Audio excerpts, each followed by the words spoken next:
जय श्री कृष्णा फ्रेंड्स, राधे राधे। आज की इस वीडियो में हम आपके साथ शेयर करने वाले हैं कार्तिक महात्म्य का 20वां अध्याय। तो चलिए फ्रेंड्स स्टार्ट करते हैं।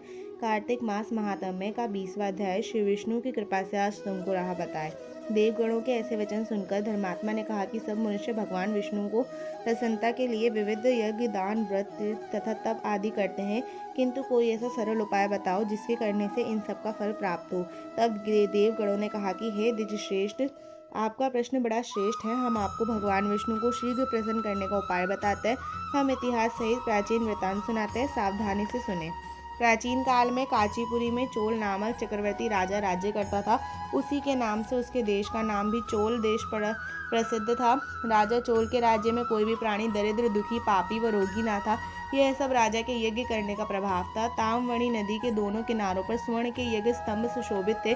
एक दिन राजा भगवान विष्णु के पास गया। भगवान विष्णु उस समय शेष शैया पर योग निद्रा में थे। राजा ने उनकी मणियों, मोतियों और स्वर्ण के दिव्य फूलों द्वारा पूजा की। वह साष्टांग प्रणाम करके भगवान के चरणों के पास ही बैठ गया। थोड़ी देर के बाद राजा ने अपनी नगरी कांचीपुर के ब्राह्मण विष्णुदास को वहां आते हुए देखा। विष्णुदास भगवान की पूजा के लिए तुलसी दल और जल लेकर आया था। विष्णुदास ने वहां आकर भगवान को विष्णु सूक्त मंत्र द्वारा स्नान करवाया। मंजरी तथा तुलसी दलों से उनका विधि पूर्वक पूजन किया। विष्णुदास के चढ़ाए हुए तुलसी दलों से राजा के चढ़ाए हुए मणि, मोती व स्वर्ण के फूल ढक गए।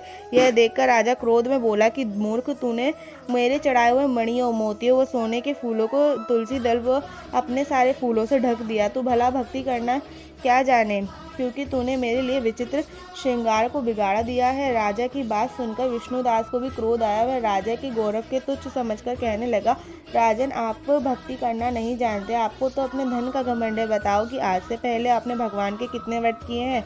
ब्राह्मण ने ऐसा वचन सुनकर राजा ने हंसकर कहा कि मूर्ख, भगवान की भक्ति के अभिमान से यदि तू ऐसी बात कह रहा है तो मैं पूछता हूँ कि तेरे जैसे गरीब ब्राह्मण में भगवान की भक्ति ही कितनी है, क्योंकि तूने आज तक ब्राह्मण को भगवान की प्रसन्नता के लिए कुछ भी नहीं किया, कोई मंदिर तक नहीं बनवाया। भला इस प्रकार की भक्ति का तू कैसे गर्व कर सकता है। यहाँ जितने भी ब्राह्मण बैठे हैं, मेरी बात को ध्यान पूर्वक सुने और देखें कि भगवान विष्णु के दर्शन मुझे होते हैं या कि इसे।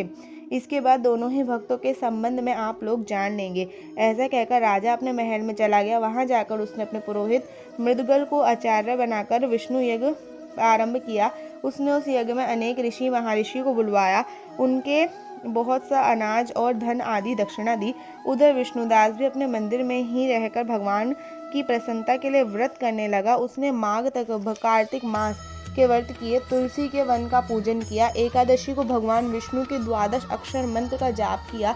वह भगवान को प्रसन्न करने के लिए गीत गाता रहा, वह नृत्य करता रहा, वह नृत्य प्रति व्रत करता था, भूमि पर सोता था। भगवान को प्रसन्न करने के लिए एकादशी के व्रत भी किए और उन व्रतों के नियमों का पालन भी किया और उद्यापन भी किया। इस प्रकार राजा चोल और विष्णुदास द्वारा आराधना करते हुए बहुत दिन बीत गए। फ्रेंड्स, ये अध्याय समाप्त हो चुका है। वीडियो अच्छी लगी तो वीडियो को लाइक, चैनल को सब्सक्राइब करना ना भूलें। कार्तिक महात्म्य के और भी वीडियोस चैनल पर अपलोडेड है, उसको भी आप जाके चेकआउट कर सकते हैं। जय श्री कृष्णा, जय श्री राधे, जय माता तुलसी।